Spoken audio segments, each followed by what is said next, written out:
ATM কার্ডটা ঢোকানোর পরে ইংলিশ সিলেক্ট করবেন বা যে কোনো ল্যাঙ্গুয়েজ সিলেক্ট করবেন, তারপরে ডিপোজিটে ক্লিক করবেন, তারপরে ক্যাশ ডিপোজিট,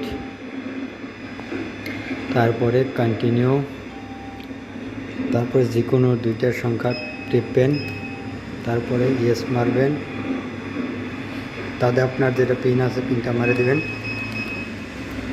ঠিক আছে, পিন মারার পরে আপনি সেভিং কারেন্ট অ্যাকাউন্ট ওটি সিলেক্ট করবেন।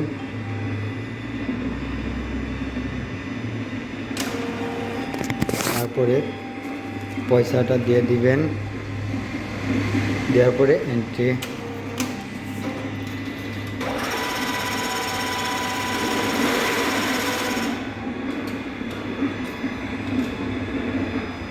মারবেন। তারপরে দেখুন 3000 আমার কন্টিনিউ করে দিবেন, বাস কাম ক্লিয়ার।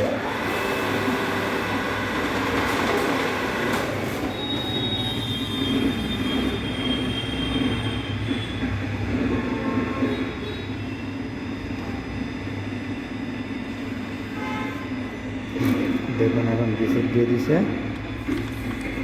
Temporary password. ঠিক আছে, এখানে ট্রানজাকশন কমপ্লিট।